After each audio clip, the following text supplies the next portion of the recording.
वहीं औरंगजेब को लेकर देश भर में विवाद गहराता जा रहा है। तमाम बयानबाजियों के बाद अब नौबत औरंगजेब की कब्र को उखाड़ने तक आ गई है। कई हिंदू संगठन औरंगजेब की कब्र उखाड़ ले जाने की मांग कर रहे हैं। वहीं मामले को लेकर सियासत लगातार बढ़ती जा रही है और कुछ लोग कयास ये लगा रहे हैं कि लगातार बढ़ता ये विवाद कहीं इतिहास को दोहराने की तरफ एक कदम तो नहीं। देखिए ये रिपोर्ट।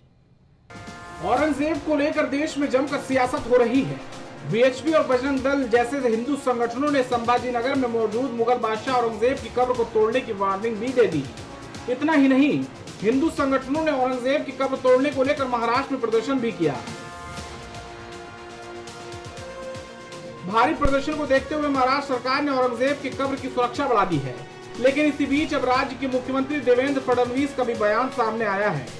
उन्होंने कहा कि यह बेहद ही दुर्भाग्यपूर्ण है कि सरकार को छत्रपति संभाजीनगर जिले में मौजूद औरंगजेब की कब्र की रक्षा करनी पड़ रही है।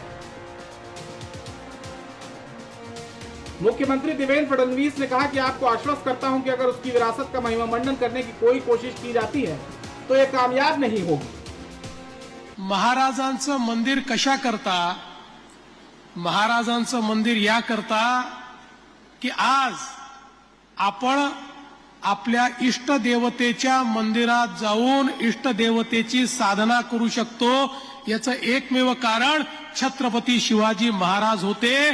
त्यांनी देव देश आणि धर्माची लढाई त्या ठिकाणी जिंकली, म्हणून तुम्ही आणि आम्ही शिवाजी महाराज के प्रयासों के कारण ही हम आज अपने देवताओं की स्वतंत्र रूप से पूजा करने में सक्षम हैं। उन्होंने स्वराज, ईश्वर, हमारे देश और हमारे धर्म के लिए लड़ाई लड़ी।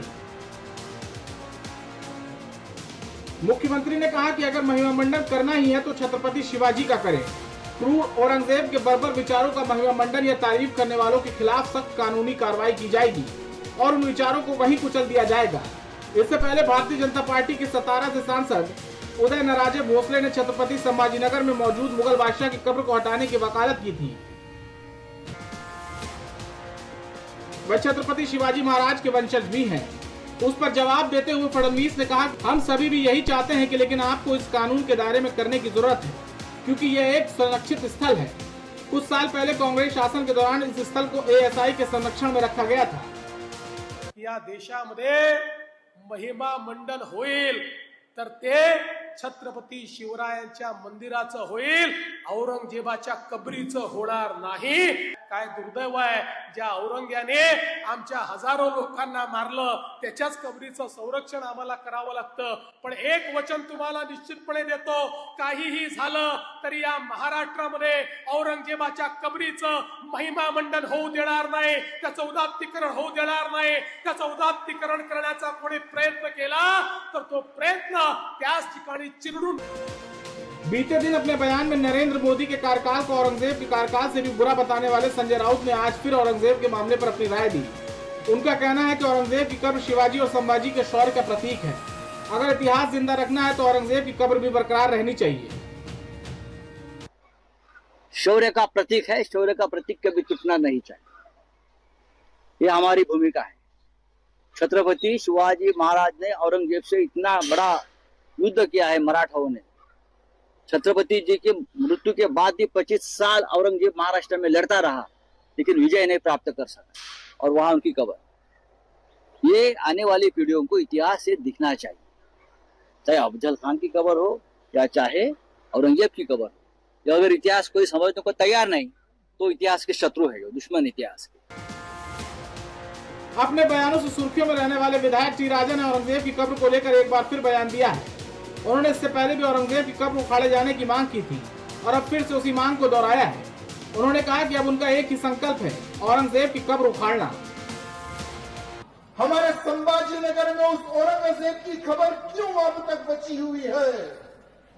देवेंद्र जी, मुझे अच्छा याद है आपने कहा था कि उस औरंगजेब की खबर पर कुत्ते मुतेंगे। अब वो समय आ गया है, अब वो समय आ गया है। महाराष्ट्र का ही नहीं, भारत के हिंदू की डिमांड है उस औरंगजेब की खबर पर बुलडोजर जल्द से जल्द चढ़ाए। मेरा एक संकल्प है, भारत को हिंदू राष्ट्र बनाना।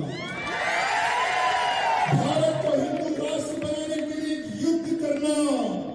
भारत को हिंदू राष्ट्र बनाने के लिए हर राज्य में